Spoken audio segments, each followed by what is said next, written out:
அவன் ஒரு மனுஷனான்னு. இவங்களோட பாசம் வை, நேசம் வை, பற்று வைனா எப்படி வரும்? பலர் அறிவிச்சோன்னு எந்திரிச்சு போக வேண்டியதானே நீ? இவனால என்ன பண்ணிட்டு இருந்த? கோமால இருந்தியா? யாரு நீ? அப்படிலாம் வேட்பாளர் கொடுக்கும். நீ உனக்கு எந்த கட்சி சீட்டு கொடுக்குதோ அங்க போ. ஆனா தமிழ்பாங்க, தமிழன்பாங்க, தமிழன் வாக்கு வேணும், தமிழ் இருக்கக்கூடாது, தமிழன்கிற உணர்வு இருக்கக்கூடாது, தமிழன் எவனும் உயிரோடு இருக்கக்கூடாது அப்படின்னா எப்படி? திராவிட மாடல்களை எல்லாம் ஒழிச்சிட்டீங்கன்னா தானா மொழி வளர்ந்துரும், வாழ்ந்துரும். நீங்க கன்னடர்கள் குறிப்பா நம்மள காரணம் சொல்றாங்க, தமிழர்களுக்கு இருக்கிற மொழி பற்றி நமக்கு இல்லைன்றாங்க, பிற மாநிலங்கள்லாம் சொல்லுது. நீங்க கவனிக்கணும் ஐயா, இங்க இந்தியாவிலேயே ஒரே ஒரு மாநிலம் தான் இந்தியை எதிர்த்து போராடுது. நீண்ட கால தவறு இது. இதை இப்ப இந்த ஆட்சி, இதுக்கு முந்தைய ஆட்சி இப்படி சொல்லி பயனில்லை. உங்களுக்கு தெரியும், மாறி மாறி இவங்க தான் ஆள்றாங்க. எப்படி நம்ம கவனிக்க வேண்டியது இருக்குன்னா, ஒரு தலைநகரம் ரொம்ப அடிப்படை மழைநீர் கழிவுநீர் வெளியேறதுக்கான வாய்க்கால், கால்வாய், அது சரி பண்ணுறது. இது ஒவ்வொரு இதுலேயும் 12,500 கோடி அந்த மாதிரி அவங்க நிதி ஒதுக்குறாங்க. ஆனால் பெரிய வல்லுநர்கள்லாம் சொல்கிறது 2,500 கோடி இருந்தாலே சிறப்பாக கட்டமைச்சிடலான்னு தான் சொல்கிறாங்க. ஆனால் நீங்கள் பாருங்கள், ஒவ்வொரு முறையும் நம்ம இதில் இந்த சிக்கலில் ஒவ்வொரு முறையும் நம்ம சிக்கி சிக்கி தவிக்கிறோம். பெரும் பெரும் சிக்கல். அதான் அந்த பாதிப்புகளுக்கு வந்த பிறகு இப்போ நீங்கள் 4,000 கோடி பண்ணிட்டோம், நாங்கள் எல்லாம் செலவு பண்ணிட்டோம் அப்படிங்கிறாங்க. சிலர் 5,000 கோடி நாங்கள் செஞ்சு பண்ணிட்டோங்கிறாங்க. ஆனால் 1,100 டிராக்டர் கொண்டு வந்துட்டோம், தண்ணி இறைக்கிற விசை எந்திரம் கொண்டு வந்துட்டோம் அப்படின்னு. கட்டமைப்பு சரியாக இருந்தால் இது தேவையில்லையே. சரி, இதை எடுத்து ஊற்றுறீங்க, எங்கே ஊற்றுவீங்க? இந்த சாலையில் எடுத்தால் அந்த சாலையில் ஊற்றுறீங்க, அது எங்கே போகும்? அப்போது மழை நீர் நீங்கள் போதுமான அளவுக்கு நமக்கு மழைப்பொழிவு இருக்குது. 980 மில்லிமீட்டரு, 4,500 டிஎம்சிக்கு மேலே நமக்கு மழை பெய்யுது. ஆனால் அடுத்த நொடியே கடலில் போய் கலக்க விட்டுட்டு கடல் நீரை சுத்திகரித்து நான் குடிநீர் ஆக்குறேங்கிறது, அதுக்கு 50,000 கோடி முதலீடு செய்கிறாங்க. இந்த மாதிரியான ஒரு ஆட்சி முறையை நீங்கள் ஒரு பொதுவானவனாக பாருங்களேன். இது எப்படி? இது 50,000 கோடிக்கு நீர்த்தேக்கங்களை உருவாக்கி நீரை சேமித்து வச்சு அதிலிருந்து நம்ம குடிநீர் தேவைக்கு பயன்படுத்திக்காம கடல்லே திருப்பி விட்டுட்டு அப்புறம் கடல் நீரை சுத்திகரிக்கன்னா, இயற்கை சுத்திகரித்து உங்களுக்கு தூய குடிநீரை தருது. உங்களுக்கு கடல் அந்த கரையில் இருக்கிற மணலை கொஞ்சம் ஒரு அடி தள்ளி மணலை தோண்டிங்கன்னாவே தூய குடிநீர் கிடைக்கும். அங்கே கடல் நீர் உப்புக்கு இருக்கும், ஆனால் கொஞ்ச நேரம்னாலே அது தூய குடிநீர் கிடைக்கும். இயற்கை சுத்திகரித்து தூய குடிநீரை உங்களுக்கு கொடுக்கும்போது அதை சேமிச்சுக்கிறாம இந்த மாதிரியான ஆட்சி முறையை நீங்கள் எப்படி பார்ப்பீங்க? வந்தவொடனே தோண்டினாங்க, ஆனால் வேலை முடியலைன்னு இன்னும் சொல்கிறாங்க. அப்போ ஒரு தலைநகரில் இந்த அளவுக்கு கட்டமைப்பு இருந்தால் மற்ற மதுரை, சேலம், ஈரோடு, இந்த கோவை, திருச்சி இதையெல்லாம் எப்படி எடுத்துக்கிறது? எப்படி இருக்கும்னு பாருங்க. இப்போ என் வீடு இருக்கிற பகுதியில் இப்போ நான் வாழ்கிற இடத்துல ரொம்ப சின்ன கொஞ்சம் அளவுக்கு தான் மழை பெஞ்சுது, ஆனால் சாலையில் பயணிக்க முடியாது. தண்ணி தேங்கினா தம்பி, தண்ணி வடிஞ்சிட்டா சாலை இருக்கணும்ல, தண்ணியோடு சேர்ந்து சாலையும் போயிருதே. அப்போ அதுக்கு பேர் என்ன சொல்றது? எப்படி சொல்றது? அவ்வளவு மோசமான கட்டமைப்பு. ஆனாலும் இது ஓராண்டு ஈராண்டுன்னா பரவாயில்ல, பல முறை இவர்கள் ஆட்சியில் இருந்திருக்காங்க. 2 கட்சியும் தான் மாறி மாறி அதிகாரத்தை செலுத்தி இருக்குது, ஆட்சியில் இருந்திருக்குது. இப்போ இதை பற்றி அப்போ மக்கள் தான் நம்ம தொடர்ச்சியாக தோற்று கொண்டிருக்கிறோம், ஏமாளிகளாக இருக்கோம். இது எப்படி கொடுமை? மாற்று வழியை நீங்க தான் சொல்லுவாங்க. மாற்று இது மாற்று என்னதுக்கு? நீங்க ஆட்சி அதிகாரம் எங்க கிட்ட கொடுங்க, ஒரு 5 ஆண்டு கொடுங்க, இந்த கட்டமைப்பை தகர்த்துட்டு ஒரு புதிய கட்டமைப்பை நாங்கள் உருவாக்கி காட்டுறோம். செய்யணும்னு நினைக்கணும்ல. நீங்க காவாய்க்கு ஒதுக்குன நிதி வாய்க்குள்ள போனா காவாய் எங்க இருக்கும்? எங்க இருக்கும்? வெள்ளத்துல பாதி. தமிழக அரசு கூட சொல்லி இந்த ஆளுநர் இன்னைக்கு தமிழகத்தை பாராட்டி சொல்ற மழை வருது, சரியா கையாண்டுருக்காங்கன்னு சொல்லிட்டு இந்த ஆளுநரை தான் அவங்க மாற்ற சொன்னாங்க. புதிதாக பொறுப்பேற்றிருக்கிற அருமை தம்பி கோவி செழியன் அவர்கள் சொல்றாங்க பாருங்க, ஆளுநரோட எந்த மோதல் போக்கையும் கடைபிடிக்க வேணான்ட்டு முதல்வர் எனக்கு அறிவுறுத்திட்டாங்கன்ட்டு. இந்த பதில் போதுமா இல்லை மறுபடியும் எது சொல்லணுமா?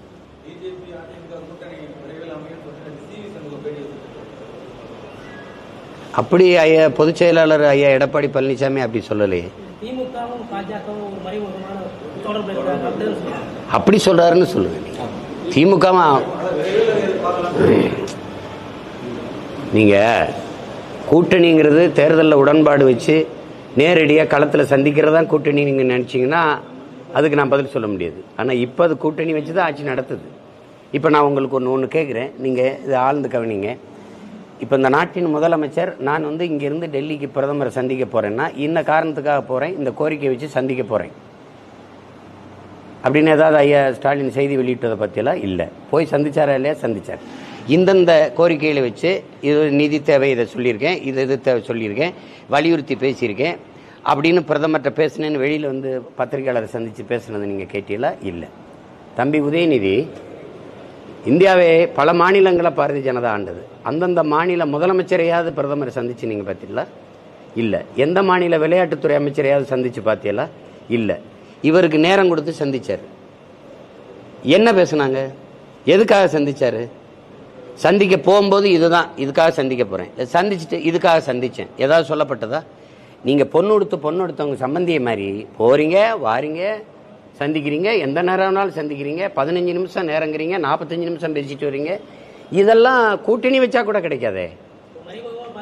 மறைமுகமா அதை திருப்பி சொல்ற அந்த வார்த்தையை எதுக்கு சொல்றீங்க? மறைமுகம் நேரடி தான். இப்போ ஐயா ஸ்டாலினே சொல்றாரு பாருங்க, நீங்க எங்களுக்கு இந்த நாணயம் வெளியிட்டு ராஜ்நாத் சிங் பேசிட்டு போறாரு, நீங்க கூட்டணி வச்சிருந்த போதும் நீங்க அம்மா ஜெயலலிதா வெளியிடும் போது அவங்க வரல அப்படின்னா, கூட்டணி வச்சிருந்த போதும் கூட வரல, ஆனா கூட்டணி வைக்காமையே வர்றாருன்னா யாரு நெருக்கமா இருக்காங்கிறத நீங்க தான் யோசிச்சுக்கணும். அதான் அவரே பேசினது இருக்கு, வேணா எடுத்து உங்களுக்கு அனுப்பிட்டா. அந்த காசு ஐயா கலைஞர் பேர்ல வெளியிட்ட காசு வெளியீட்டு விழாவிலே அவர் பேசியிருக்கு. அப்படி ஆனா வாயிலேயே எல்லாரையும் எங்களையெல்லாம் பிஜேபி பி டீம்பாங்க. ஏன் நாங்க பி டீம்னு கேளுங்களேன், எங்களை கேளுங்க. ஏ டீம் திமுகவா இருக்கிறதுனால நாங்க பி டீமா இருக்கோம்.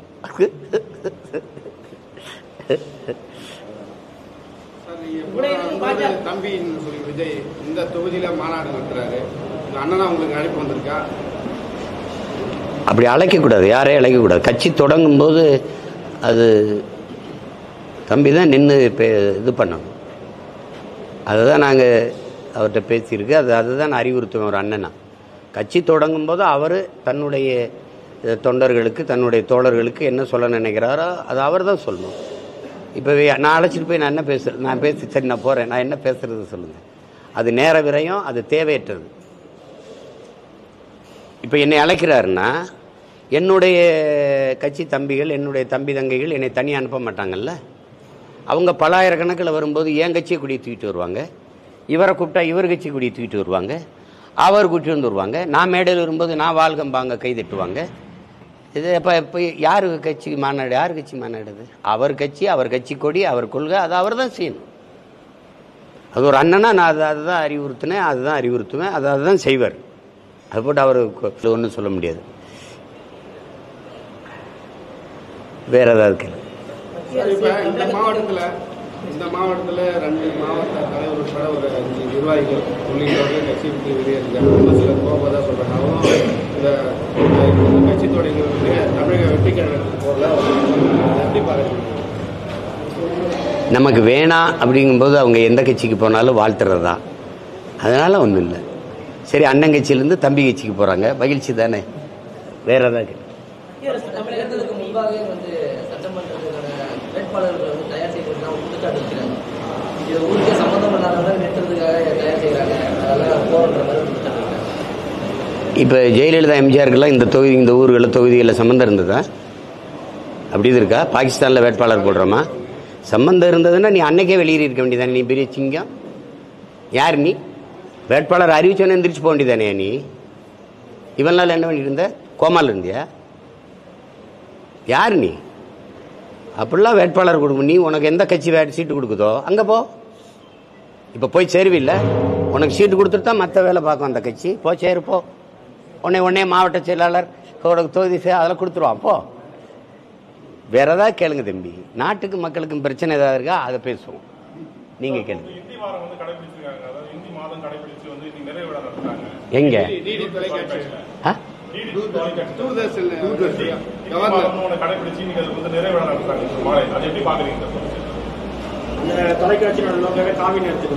ஆமா, அது புதிதில்லை. இந்த காவி இதெல்லாம் அவங்க செய்வாங்கன்னு எதிர்பார்த்ததான். நம்ம ஏன் அவங்கள இப்ப நீங்க முதல்ல இது ரொம்ப ஆழமான இது ஒரு பொருள்பட பேசணும். இது ரொம்ப ஆழமா கவனிச்சு பேசணும். இந்தியான்னு ஒரு நாடு இருந்ததா உருவாக்கப்பட்டதான்னு வரலாற்று பூர்வமா நீங்க பேசணும். உருவாக்கப்பட்டது. இது பல்வேறு மொழிவழி தேசிய இனங்களின் தேசம். இது அது அதனுடைய ஐக்கியம்தான், அதனுடைய ஒன்றியம் தான் இந்தியா. அப்ப அதுல ஒரே மொழி, அந்த மொழியை எல்லாரும் படிக்கணும், எல்லாரும் பேசணும், ஒரே மொழியை நிறுவணும்னு நீங்க நினைக்கும் போது தேச ஒற்றுமை என்பது கேள்விக்குரியாயிரு. நீங்க அண்ணல் அம்பேத்கர் பலமுறை வலியுறுத்துறார். அதை நானும் எடுத்து பேசியிருக்கேன். நாம் வாழ்கிற நாட்டை விட சார்ந்து இருக்கிற மதம் பெரிது என்று நம்பிக்கொண்டு நீங்கள் செயல்பட தொடங்குவீர்களே ஆனால் இந்த நாடு சுக்கு சுக்காக சிதறுவதை யாராலும் தடுக்க முடியாதுன்னு அறிவாசன் அம்பேத்கரே சொல்றாரு. இப்ப அதுல இவங்க உன் தாய் அழகானவள் அறிவானவள்னு சொல்ல உங்களுக்கு உரிமை தகுதி உண்டு. என் தாய் இழிவானவள் அசிங்கமானவள் சொல்றதுக்கு தகுதி உலகத்திலே எவருக்கும் கிடையாது.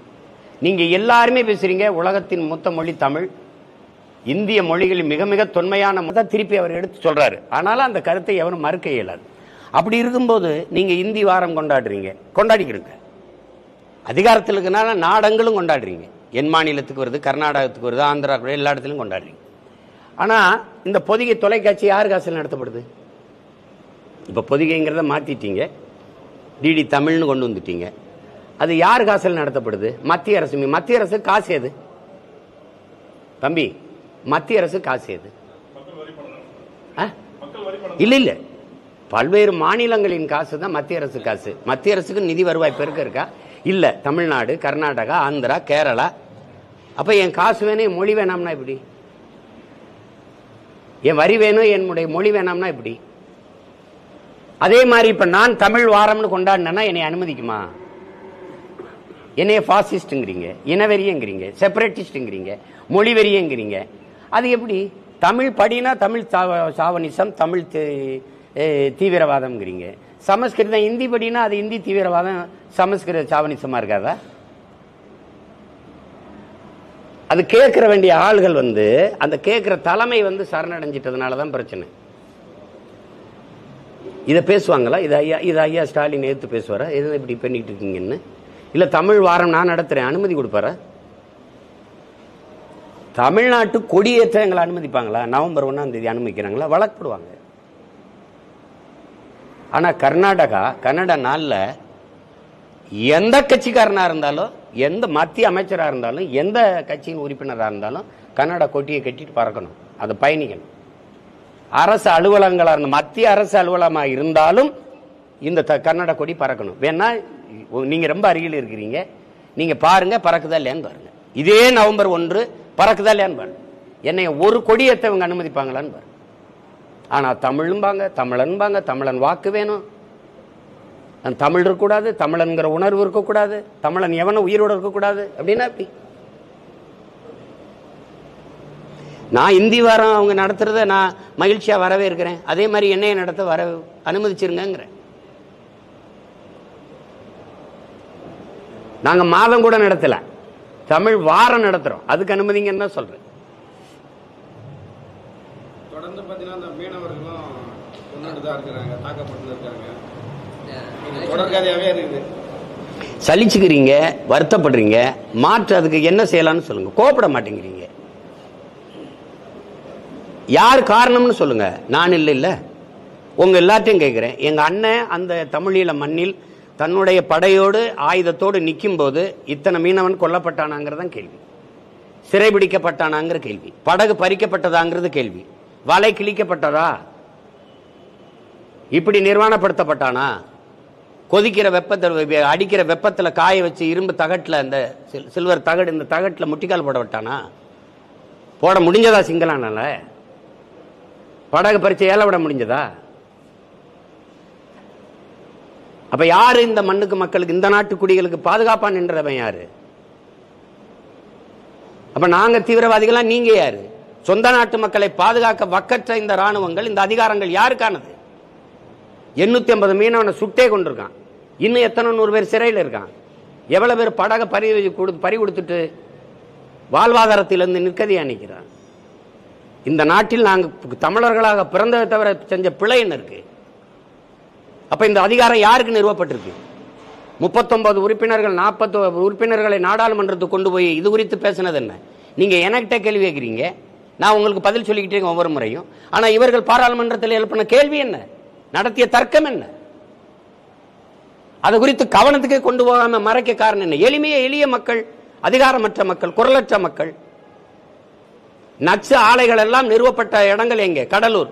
எங்கெங்க குரலற்ற எளிய மக்கள் இருக்காங்களோ, எண்ணூர்ல, தூத்துக்குடியில அதிகமா மீனவ மக்கள் வாழ்கிற இடங்கள்ல தான் இந்த நச்சு ஆலைகள் நிறுவாங்க. சிப்காடும்பாங்க, சைமாம்பாங்க, அணு உலைம்பாங்க. எண்ணூர்லாம் வந்து பாருங்க, மனிதர்கள் வாழ்வதற்கு ஒரு விழுக்காடாவது வாய்ப்பு இருக்கா பாருங்க. இங்க பூரா நச்சு ஆலைகள். ஏன்னா அவன் அதிகாரம் இல்லை. அவன் கத்துற சத்தம் வந்து கிணத்துக்குள்ள இருந்து கத்தனா எப்படி இருக்குமோ அப்படி ஆயிருது. அதுதான் இங்க இருக்கிறது. தொடர்ச்சியா நடக்குது அப்படின்னு நான் எத்தனை முறை சொல்லியிருக்கேன்.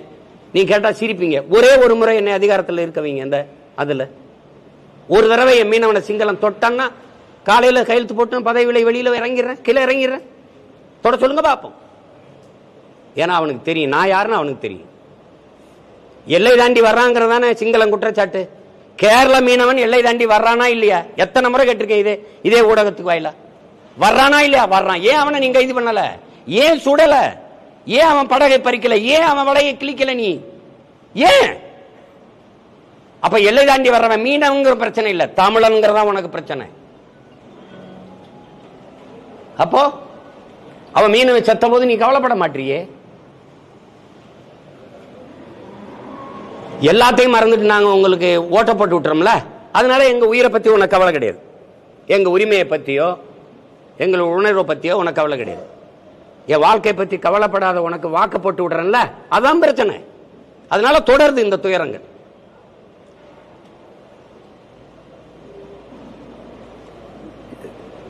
நான் நெய்தல் படை அமைப்பேன்னா சிரிக்கிறது. நீ கோஸ்ட் கார்டு போடுற மாதிரி தான் நான் இதை பண்ணுவேன். பினராயி விஜயன் நெய்தல் படை நான் சொன்னது அதே உடைய போட்டு ஆரம்பிச்சு அவர் நிறுவன போது நீ என்னை சிரிச்சிங்க. இப்ப அவரை சிரிக்க வேண்டியது என்ன? என் நாட்டு சொந்த நாட்டு மக்களை காப்பாற்றாத ராணுவம் இருக்கும்போது என் நாட்டு என் குடிகளை என் உறவினரை காப்பாற்ற நான் எனக்கென்று ஒரு படையை கட்டுவதில் நீ எப்படி தலையிட முடியும்? உன்னுடைய கடற்படை என் மக்களை காப்பாத்திருந்துச்சுன்னா எனக்கு எதுக்கு ராணுவம்? எனக்கு எதுக்கு படை? தம்பி, உங்க வீட்டுல ஒரு வாயில் காவலர் போடுறீங்களா தம்பி? காவலர்கள் உன் வீட்டை பாத்துக்குருவாங்கன்னா நீ வாட்ச்மேன் போட மாட்டீல? எல்லார் வீட்லயும் எல்லாம் தான் போலீஸ் இருக்கே, ராணுவம் இருக்கே, அப்புறம் எல்லார் வீட்லயும் சென்ட்ரி போடுற. எதுக்கு வாட்ச்மேன் போடுற? எதுக்கு வாயில் காவலனை நிறுத்துற? அதான் போலீஸ் வரும்ல, அதான் ராணுவம் வரும்ல. அப்ப தேவைப்படுதுல. அது மாதிரிதான் என் குடிகளை காக்க எனக்கு ஒரு படை தேவைப்படுது. ஓட்டு போடும்போது துணை ராணுவ படை நிக்குதா இல்லையா? வாரிசில் நின்று ஓட்டு போடுறதுக்கு பாதுகாப்பு கொடுக்க. காவிரி பிரச்சனை வரும்போது கன்னடர்கள் எங்களை அடிச்சு விரட்டும் போது ராணுவ வரவன துணை ராணுவ படையாவது வந்து எங்களை பாதுகாத்து நின்றுக்கணுமா இல்லையா? சொந்த நாட்டுக்குள்ள மூட்டை முடிச்ச கட்டிக்கிட்டு அகதியா நாங்க நடந்து வந்ததை நீங்க பாத்தீங்களா இல்லையா? அப்புறம் எனக்கு நாட்டுப்பற்றுவாங்க எப்படி வரும்? தவிச்ச வாங்கி தண்ணி வாங்கி தர துப்பு இல்ல. நீ எதுக்குடா தேசப்பற்ற பத்தி பேசுற? எங்க ஊர்ல சொல்ல தவிச்ச வாய்க்கு தண்ணி தர மாட்டான் அவன். அவன் ஒரு மனுஷனான்னு. இவங்களோட பாசம் வை, நேசம் வை, பற்று வைனா எப்படி வரும்? ஒவ்வொரு முறையும் அடிச்சு விரட்டுவான். கேட்காதீங்க, அங்க இருக்கிற தமிழர்கள் வாழ்க்கைக்கு பாதுகாப்பு இருக்காது. என்ன பயங்காற்றிய நீ? அங்க இருக்கிற தமிழர்களினுடைய பாதுகாப்பை கவனத்தில் எடுங்க. அப்ப இங்க இருக்கிற கன்னடர்களுடைய பாதுகாப்பை பத்தி நீங்க கவலைப்படலையே எப்படி? ஏன்னா நான் மானம் கட்டவன், எனக்கு கோப உணர்ச்சி கிடையாது. ஏன்னா நான் சோறு சாப்பிடுறது இல்ல, ரைஸ் சாப்பிடுறேன்ல, அதனால வர பிரச்சனை. நான் என் தன்மானத்தை அடமான வச்சு 550-60 ஆண்டுகள் ஆயிடுச்சு. ஏன் அங்க இருக்கிற தமிழனை அடிப்பான் கன்னடனுங்கிற பயம் எனக்கு வரணும்னா இங்க இருக்கிற கன்னடனை தமிழை அடிப்பான்ங்கிற பயம் அவனுக்கு ஏன் வரல? ஏன் வரல? தம்பி, அது என்ன உங்களுக்கு வந்தா தக்காளி சட்னி, எங்களுக்கு வந்தா ரத்தம், எங்களுக்கு வந்தா தக்காளி சட்னியா மாறிடுதா தம்பி? உங்க உடம்பெல்லாம் சந்தனத்துல செஞ்சிருக்கு, எங்க உயிரும் உடம்பு சாக்கடை சகதியில பண்ணிருக்கா தம்பி? தன்மானத்துக்காக உயிரை விட்ட ஒரு இனத்தின் கூட்டம் இப்படி தற்கொலையா நின்றுகிட்டு இருக்கு. இப்படி சுயமரியாதைக்கு கட்சி தொடங்கின இவன் தான் எவங்கால விழுகிறன்னு தெரியாம விழுந்து கிடக்குறான். தன்மானத்துக்கு இயக்கம் கண்டவன் அவமான சின்னமா அலைகிறான். இன்னைக்கு 1 சீட்டு 2 சீட்டு 3 சீட்டு 3/4 சீட்டுக்கு போய் கேவலம். வேற ஏதாவது கேளுங்க. அவ்வளவுதானா? மற்ற மாநிலங்களில் இருக்கிற மொழிப்பற்று நமக்கு மொழிப்பற்று இல்லாமல் இருக்குது. அதுக்காக தமிழக அரசு வந்து திராவிட மாடலெல்லாம் விட்டுட்டு தமிழர்களுக்காக எப்போதான் போராடும்? அதுக்கான வாய்ப்பு எவருக்காக? திராவிட மாடல்களை எல்லாம் ஒழிச்சிட்டிங்கன்னா தானா மொழி வளர்ந்துரும், வாழ்ந்துரும். நீங்க கன்னடர்கள் வந்து குறிப்பா நம்மள காரணம் சொல்றாங்க, தமிழர்களுக்கு இருக்கிற மொழி பற்று நமக்கு இல்லைன்றாங்க, பிற மாநிலங்கள்லாம் சொல்லுது. நீங்க கவனிக்கணும் ஐயா, இங்க இந்தியாவிலேயே ஒரே ஒரு மாநிலம் தான் இந்தியை எதிர்த்து போராடுது. இந்தியாவில் இருக்கிற இன மக்கள்லயே தூய இனம் வந்து கலப்பினம் இல்லாத கொஞ்சம் கொஞ்சம் அங்கங்க இருக்கிற இனம் வந்து தமிழர்கள் மட்டும்தான். ஏன்னா இமயமறை பறை வாழ்ந்தவன் இவன் தான். இது ஒரு பெருத்த இனக்கூட்டம், தொல்குடி சமூகம். இவன் மொழி கணப்புல திரிஞ்சு செதஞ்சு கன்னடமும் கலிதெலுங்கும் கவின் மலையாளமும் துளுவும் உன் உதிரத்தில் புதித்ததுவேன்னு நீங்க உங்களுக்கு தெரியும், மனோன்மணியன் சுந்தரனா இருப்பான்னு. இப்ப அந்த மாதிரி நம்மளுடைய கிளை மொழிகள் தான் இதெல்லாம். இப்ப இவனெல்லாம் இந்தியை எதிர்க்கல, ஒரே ஒருத்தன் தான் எதிர்த்தான், தமிழன். ஏன்னா அவனுக்கு வந்து அவன் வேற அப்படியே உயிர் சண்டை போட்டான்.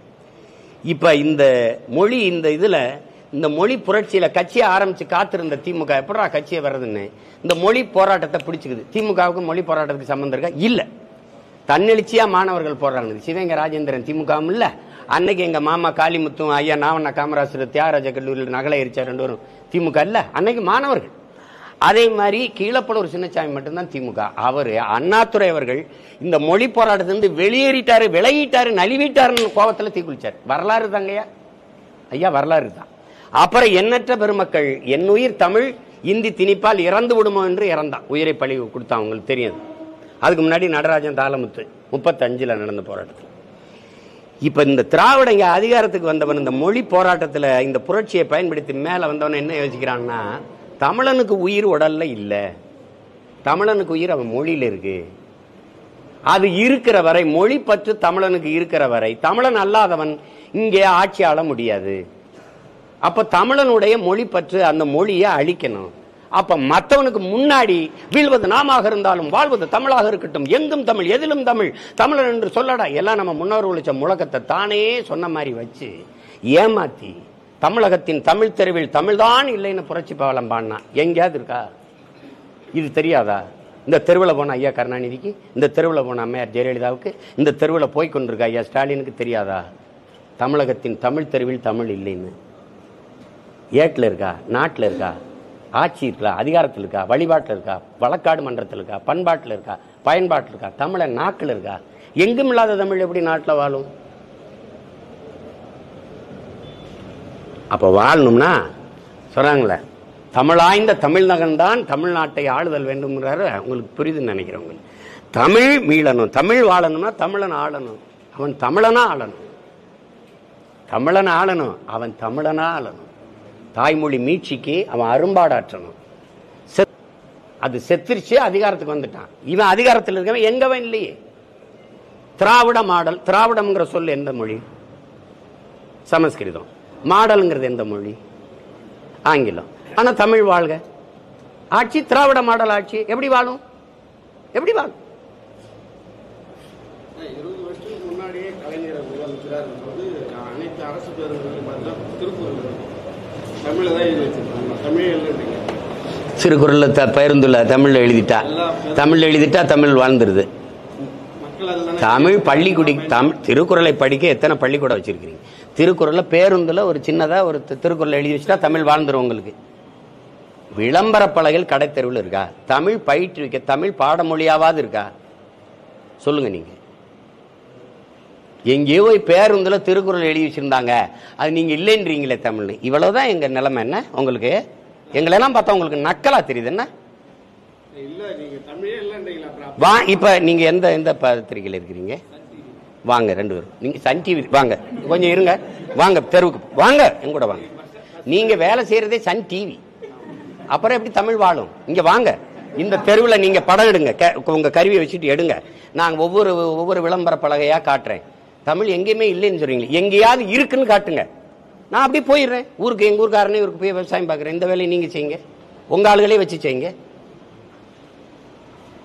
தம்பி, உங்களுக்கு அதிகாரத்தில் உட்கார வச்சு உங்களை வாழ வச்சுக்கிட்டு இருக்கிறது என் மொழி, என் இன மக்கள். அதெல்லாம் நன்றி உணர்வோட பாருங்க, நீங்க நன்றி உணர்வோட பாருங்க. இவன் வந்து வட இந்தியக்காரன், இந்த தொலைக்காட்சி உரிமையாளர். அவனாவது தமிழ்னாவது போட்டிருக்கான், நியூஸ் தமிழ் ஏதாவது. இது நீங்க இங்க பலமுறை ஆட்சியில் இருந்தாளுங்க, இதாவது தந்தினாவது இருக்குது. இது தினமலர்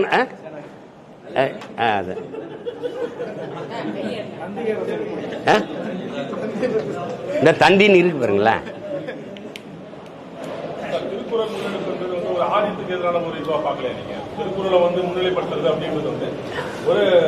எங்க முன்னிலைப்படுத்து? பேருந்துல எழுதி வைக்கிறதா என்ன தம்பி நீங்க பேசுறீங்க? பள்ளி திருக்குறளுங்கிறத அப்படி திருக்குறள் தமிழனுக்கு வேதம்ங்கிறதே திருக்குறள் தான் தம்பி. மறைமலை அடிகளார், நம்முடைய தாத்தா தனித்தமிழ் அடிகளார், தமிழனுக்கு வேதமாக திருக்குறள் தான்டா இருந்திருக்கணும். ஏன்னா அது போதிக்காத ஒரு நன்னெறியை உலகத்துல எந்த இதுவுமே போதிக்கல. அதுவே போதுமானது. உலகத்தில் எல்லா மானுடனுக்குமான நெறி அது, வாழ்வியல் நெறி. அதை நாம கற்கல. ஏன்னா உள்ளூர் மாடு விலை போகாதுன்னு எங்களவன் சொன்னதுனால அது அடுத்தவன் மொழி எனக்கு அழகு அறிவுன்னு நினைச்சல, அதுல வீழ்ந்தேன் நான். எதுல கொண்டு போறாங்க தம்பி? நீங்க எத்தனை பேருந்துல போறீங்களா? உங்க பிள்ளையெல்லாம் பேருந்துல போதா தம்பி?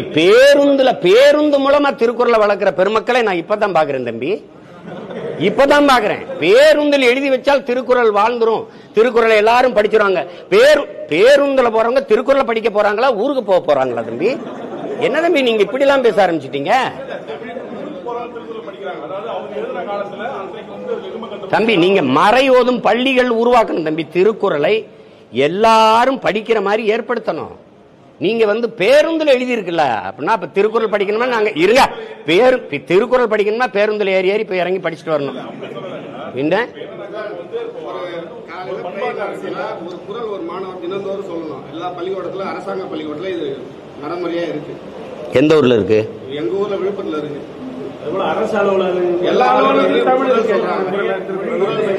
எல்லாத்துலயும் தமிழ் இருக்கா? பரவாயில்லையே, எல்லா அலுவலகத்திலும் தமிழ் இருக்கா? தமிழ் வாழ்கன்னு பலகை இருக்கு. தமிழ் உள்ள இருக்கா? கோப்புல இருக்கா? இருக்கா? உங்களால தடையின்றி தமிழ்ல பேச வருமா? ஆங்கிலம் கலவாம பேசுவீங்களா ஐயா? பேசுவீங்களா? பேசுவீங்களா ஆங்கிலம்? அப்புறம் சரி பாப்போம். இனிமே நான் சொல்றேன், யாராவது திருக்குறள் படிக்கணும்னா பேருந்துல ஏறி போயிட்டு வாங்க அப்படின்னு அனுப்பி வைக்கிறேன். ஏதாவது நகைச்சுவையா பேசிக்காதப்பா. ஒன்னாவது புத்தகத்துல இருக்குன்னு, ஒன்னாவது புத்தகத்துல இருக்கு திருக்குறள்.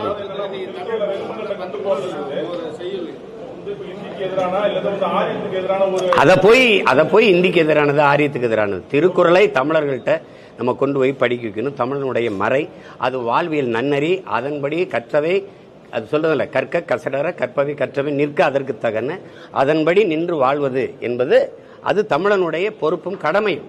அதை போய் இதுக்கு எதிர அதுக்கு எதிர்ன்னு பேசக்கூடாது. இந்திக்கு எதிராக நீங்க எங்க இயங்குறீங்க? ஜல்ஜீவன் ஒரு திட்டத்தை கொண்டு வரீங்க. ஜல்ஜீவன் என்ன தம்பி? நீர் சுத்திகரிப்பு தானே, அதுதானே. நீங்க அது ஜல்ஜீவன் மத்திய அரசு திட்டம்ங்கிறீங்க. அப்படிதான் மாத்திரை மருந்து இருக்குல்ல, அந்த மூலமா ஆங்கிலத்தை ஒன்னு சொல்லலாம். ஆனால் ஜின், நோவால் ஜின், அது என்னன்னே தெரியாது. ஆனால் அது புழக்கத்துக்கு வரும். மாத்திரை பேர்ல அப்படியே கொண்டு வருவான், அத்தியாவசியத்துல தள்ளுவான். இப்ப நீங்க அப்படிதான் எந்த அரசு, ஒன்றிய அரசு கொண்டு வர எந்த திட்டத்துக்கு இந்தி பேரா வைப்பான். நீங்க தமிழ் படுத்த வேண்டியதானே, அது செய்யறது இல்லை. இங்க பாருங்க, எல்லா இடங்கள்லையும் இந்த அரசு நிறைவேற்ற குடிநீர் திட்டங்கள்லாம் ஜல் ஜீவன் திட்டம் அப்படின்னு இருக்குது. அது ஏன் இந்தி சொல்லு வருது?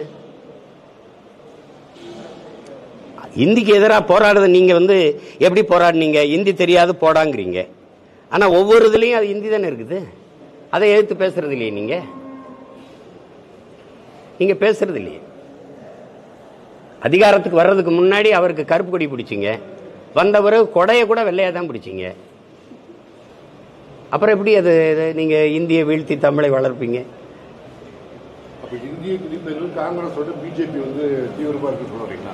அவங்களுக்கு இந்தியை எல்லா இடங்களையும் கொண்டு போய் இந்தியாவை ஒரே நாடாக்கணும், ஒரே மொழியாக்கணும், ஒரே மதமாக்கணும். அதுதான் அவங்களுடைய கோட்பாடு. அதுக்கு அது அது 2 கட்சிக்குமே கொள்கை அதுதான். அதுதான் அவங்க இந்தியை ஏன் திணிக்கிறீங்கன்னு ராகுல் காந்தி பேசுவாரா? இல்லை காங்கிரஸின் கொள்கை முடிவாது? திராவிட கட்சிகள் எதிர்க்குமா? நடிக்கும், எதிர்ப்பது போல நடிக்கும், எதிர்ப்பது போல நடிக்கும். உளமாற அது தமிழை நேசிச்சு இந்தியை வெறுக்குமா? இந்தியை தடுக்குமா? தடுக்காது. காங்கிரஸ் ஆண்ட போதுதான் தமிழகத்தில் வைகை சேரன் தமிழ் பேர்ல ரயில்கள் இயக்கப்பட்டது. இப்போ தேஜஸ் வந்தே பாரத் அப்படின்றதெல்லாம் கொண்டு வந்துட்டாங்க.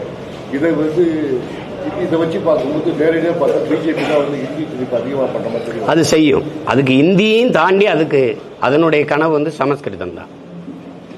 இந்தியை அது ஒரு வழித்தடமாக கொண்டு வரதே ஒழிய அதனுடைய மொழி சமஸ்கிருதம் தான். அதை நிறுவதான் அது பார்க்கும். ஏன்னா தெரியும், அதுக்கு சமஸ்கிருதத்தின் குழந்தை தான் இந்தி. சமஸ்கிருதமும் பாரசீகமும் கலந்து பிறந்த குழந்தை தானே இந்தி. அதனால அது சமஸ்கிருதத்தை தான் வளர்க்க பார்க்கும். எல்லா புதிய கல்விக் கொள்கையில் சமஸ்கிருதம் இருக்கா இல்லையா? சமஸ்கிருதத்தை படிக்கிறோம். எதுக்காக படிக்கணும்?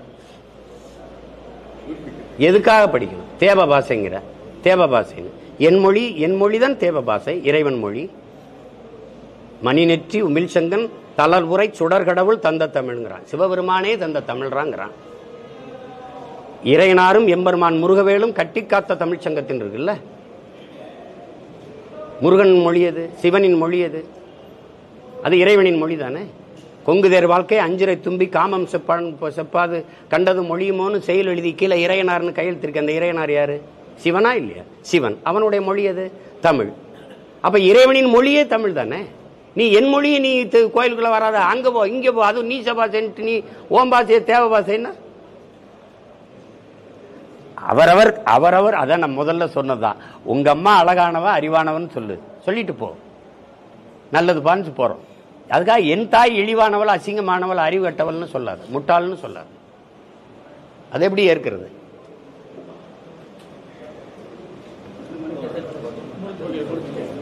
நல்லது. அப்ப திருக்குறள் படிக்கிறதா அதை போய் பஸ்ல படிக்கிறேன், பேருந்துல போய் படிக்கிறேன். என்றும் மக்களின் பார்வையில் ரெட் தமிழ் டிவியை சப்ஸ்கிரைப் செய்யுங்கள்.